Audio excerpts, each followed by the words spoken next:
Hello, my beautiful people, and welcome back. My name's Hannah Hutchinson. I am your host and your conflict coach, and this is the Unconflicted Podcast.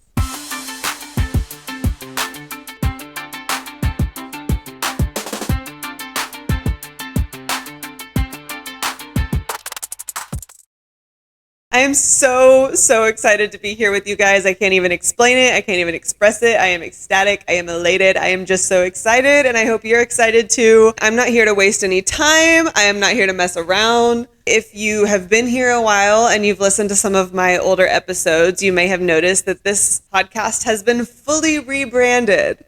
And in the spirit of fully rebranding what I'm bringing to the table, I thought it would only be fitting to have the first episode be dedicated to that exactly. When I started this business and this podcast back in 2022, I didn't really know what society needed from me, if that makes sense. I feel like I was just in this phase of, okay, I know what my skills are. I know what I bring to the table. I know what my gifts are. I know what my education is.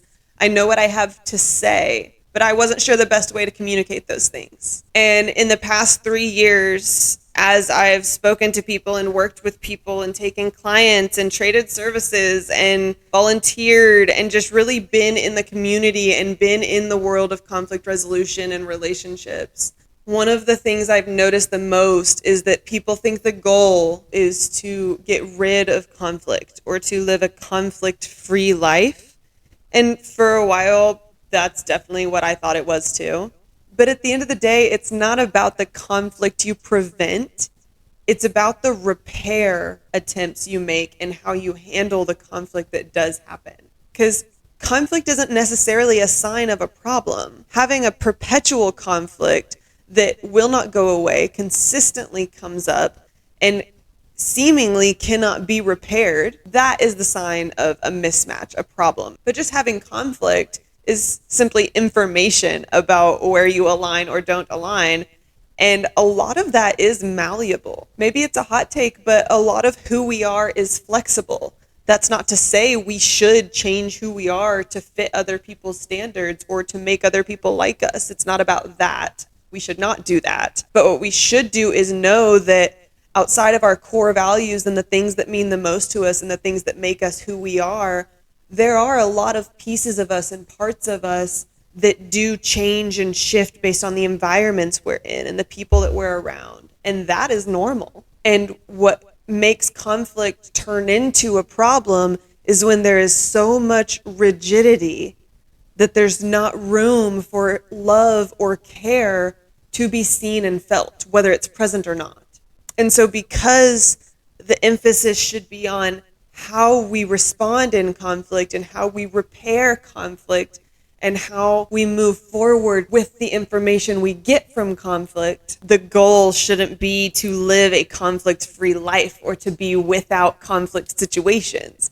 The goal is to be comfortable enough in conflict situations or having hard conversations that it's not the end of the world and the end of your relationships when those mismatches come up. Because they're gonna come up. So over the last 3 years, as I've learned that this is really the myth that needs busting, I've learned that what people really want, what people want more than anything else that they don't have the words for, is to just be unconflicted. And that doesn't mean to not have conflict. To be unconflicted or to live an unconflicted life is to experience conflict in a regulated way, in a way that improves your connections and builds them, helps them grow, helps you learn more about each other in a way that helps you love each other better. Because I know there are a lot of people out there who need a relationship reset, whether that means with someone new or with the same person, whether that's a partner or a parent or a roommate. They need a reset. And I know that that's a thing and that is important, and I am speaking to that. But I also know that especially in my life right now, the phase of life that I'm in, the people that I know, a lot of the experience of needing a reset is coming in the professional life, in the personal life, not necessarily in the social life. And again, I want to reiterate as much as possible that this can be applied to any context. But I don't want anyone to think that because you're not experiencing a relationship problem, that this doesn't apply to you, because that is so not true. So not true. In fact, this might be for you. So with the idea in mind that I really wanted to help people live a more unconflicted life, I realized that there are a lot of these things that I'm preaching that I still have a really hard time with. And I'm not ashamed to admit that. I get really attached really quickly. And especially in my business and in my podcast, once I've invested time and energy and love and passion into something, it's part of me. And it's really hard for me then to move on or move forward or change or shift. And it honestly feels like in order to do something different, I have to burn down what I've already done or what I've already created or what I've already put time into. And I just can't buy into that. I just can't believe that that's true. So as I started thinking about what I want to do differently, what I want to bring to the table that's different than what I've been bringing before, what I realized is that I've actually been doing a lot of the stuff I'm saying I want to do. I just haven't been labeling it as what it is. And don't worry, this isn't going to be an episode on labels. Maybe that we can do that a different time. But what inspired this episode specifically is how consistently I hear people talk about how badly they want something that is within their reach, but they don't feel that it's attainable because they are going to have to reset or leave something behind or admit that they've grown or changed in order to get that thing or that person or that goal or that identity. And I know that sometimes it is so easy to feel like you have to burn it all down to start over. But I just really want to be the one to tell you guys that you don't have to do that. That is so not true. You can reset from any point. And as a matter of fact, there is an art to resetting in a way that does the least amount of damage, in a way that is healthiest, in the way that is least toxic, in the way that'll get you the most progress and get you closest to what it is that you want. The art of a reset is such a valuable skill, and anyone, literally anyone, can learn the art of a reset. It is so simple. However, you have to be eligible. Now, the good news is you decide whether or not you're eligible, because it's all about your mindset. Life, circumstances, situations, those things don't disqualify you from being eligible for a reset. You know what does disqualify you? You refusing to make the decisions that you know will better your life. You putting other people's needs before the thing that you need in order to be able to provide for other people. You letting somebody else decide the rules for your life or the decisions that you can or can't make for yourself. Those things that you allow, those things disqualify you. And like I said, you get to decide whether or not you're eligible. Are you going to continue to allow yourself to be disqualified from a reset? Or are you going to decide, I'm eligible for a reset because, 1, I know what I want. 2, I know what's not aligned in my life. And 3, I know that I deserve to have things in my life that are aligned. So if you want to be eligible for a reset, those are the 3 things you have to believe. And lucky for us, we get to decide what we believe. So do you believe that you deserve a life that's aligned? Do you know what you want out of life? Do you know which parts of your life are not getting you closer and closer to being the person you want and having the life that you want?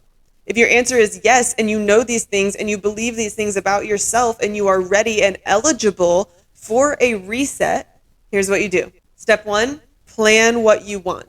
You don't have to have a plan that's perfectly curated and down to the T. You don't even have to have a vision board, though I would recommend it.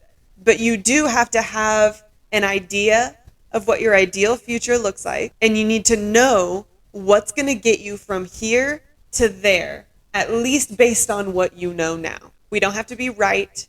It doesn't have to play out exactly as we think, because, shocker, newsflash, we're going to change. We're going to grow. We're going to evolve. So as we do that, our actions will change, our beliefs will change, things about our plan will change, and that's okay. But step 1 to building a future you actually like is having a plan to get there. And that plan gets to look like whatever makes sense for you. For me, there's a lot of detail and a lot of color coordination and a lot of spreadsheets, but yours can be scratched on a napkin. It doesn't matter. Your brain just needs to know what your plans are. What are we working towards? Your subconscious needs to know what it's using to make decisions. Step 2 is the step that people don't want to do. Step 2 is detaching from the things that aren't aligned with that future you want. You know what you want it to look like. You know, at least based on what you know now, what the next steps are to getting you closer and closer to that life and being that person. So what's holding you back? It could be a person. It could be a job. It could be a bad habit. It could be a vice. It could be a TV show. It could be a social media account. It could be a friend group. It could be anything. But if there's something that isn't in alignment, that is holding you back from the future that you want, if the version of you that is living in that future would not be involved with that person or that thing, then it is your responsibility to detach from that thing to allow yourself the opportunity to step into that future that you want. It does not have to be a personal attack on anybody. It does not have to be some huge ordeal. Detachment is largely internal, and it is really, really, really difficult. It's something that takes emotional intelligence to be able to do. But once you're able to detach from something, it becomes a lot clearer what you really want and what makes the most sense for you moving forward. Because being attached to something, especially when there's any kind of avoidant or anxious attachment involved, being attached to something really clouds judgment, because that's what your brain is using to make decisions. And if your brain is using that to make decisions, then it's not using what you want in the future you desire to make decisions. So you're getting stuck in this trap and in this cycle that's not healthy, and it's not going to allow you to progress forward. So step 1 is plan for what you want. Step 2 is detach from the things that aren't aligned with what you want. And step 3 is take action accordingly. And I know that it's so easy to go, yeah, I do this. Of course I do this. Because I do this or because I do that. And that's what future me would want. And that's amazing. You should absolutely keep doing those things. But the opposite is true as well. There are habits and cycles you have to break. There are things you have to unlearn. There are mindsets and beliefs that you have to shift and unshift in order to take up space as the person who fits into the future that you want. You know, one of the things I've heard a few times throughout my life that's always really stuck with me is, you know, the saying about if you ask for strength, you'll get the opportunity to build strength. If you ask for patience, you'll get the opportunity to learn patience. And I think so often we get caught in this mindset of, I don't have what I want. I'm not where I want to be. I can see this future for myself and I don't know why I'm not there. And it either turns into a self-hatred cycle or a self-sabotage cycle or just a cycle of no action, therefore no results. When really what we should be focusing on is the actions that we're taking every single day that are molding us and building us and helping us grow into the type of person we need to be. And if we are dead set on making sure that we are taking the action that aligns with the future we want, then no matter what happens, we are going to be moving in the right direction. You know, someone told me one time, don't be mad when you ask for cake and get the ingredients. And I think that's so fair, because who are we to just get handed the things that we want if we're not ready for them? I think when it comes down to it, we have to know ourselves well enough to know that the passions we have, the gifts we've been given, the things that have been put on our heart, on our soul, on our spirit, in our life, those are there for a reason. And if we are confident enough in that, then even when it's not going the way we planned, even when it's not going the way we think it should go, even when our prayers aren't being answered in the way that we think we want them to be, no matter what that looks like, when you're proud of the way you're showing up in the world and you're proud of what you're putting into the world every day and the people you're pouring into and the people that are pouring into you, then it's really, really hard to be out of alignment. And it's really, really crazy what decluttering your life can do when you start detaching from the things that are no longer serving you. I think that's something we hear preached a lot, but no one talks about exactly how to do it. And when you have a clear plan for the future that you want and the life that you want, and you are simultaneously detached from the things that aren't aligned with that, and also detached from the results because you're focusing on the action that you're taking daily and trusting that that action is going to get you where you're supposed to be, that is what keeps you aligned and on the path you're supposed to be on. And I only say that because I feel like so often we get so scared of doing the wrong thing. There are so many, this is the right way, this is what you should do. If you're not doing this, you're wrong. If you're not doing this, what are you doing? Real influencers do this, real moms do this, real teachers do this, real nurses do this. All of these things are fake, you guys. Consider this your permission, okay? Consider this permission to take action towards your ideal life and to follow through on those actions so authentically that even if you're working towards the wrong thing or you're taking a misstep, each step, each misstep, each failure, and each win is bringing you closer and closer to the person you need to be in order to receive the life and the abundance that you want and that you're working towards. I just want to make sure I add that if there are real reasons that you can't leave, move on, reset, or otherwise, whatever those really big, really serious reasons may be, let me remind you to always be smart and always be safe. But remember that not all solutions are obvious. And while we should always abide by legal guidelines, we should not be letting other people make rules or decisions for how we should live our life and what we should be doing and putting into the world every day. And they especially shouldn't be making decisions or rules about the future that we want or the future we can have. All that to say, if you feel stuck, if you feel like you need a reset, but you don't have a quote unquote good enough reason to move on or try something different or completely rebrand, that's okay. But please know you're not actually stuck. The truth is, if you put together enough not good enough reasons, they become a pretty good enough reason. So don't lose sight of what you want, desperately clinging on to something that's not serving you anymore.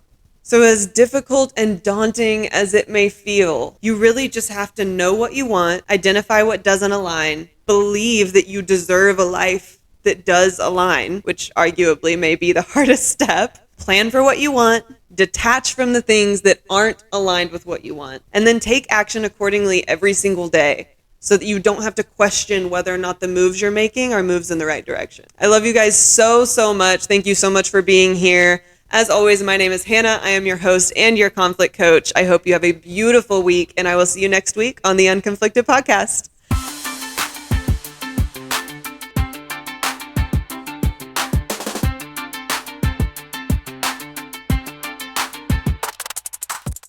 As a reminder, this podcast is for educational and entertainment purposes only, which means it should not be used as a substitute for therapy or any other kind of medical or psychiatric advice. If you liked today's episode, please be sure to like, share, or subscribe so that this content can reach more people like you. And if you want to see behind the scenes, exclusive content, everyday shareables, and more, please be sure to follow me on Instagram or TikTok or both at yourconflictcoach with 2 H's. For podcast-related business inquiries like submissions or questions or comments, you can email me at yourconflictcoach with 2 H's at gmail.com, or you can DM me on the podcast Instagram at the Unconflicted Pod. Thank you so much for listening, and I hope you guys have a beautiful week. Bye.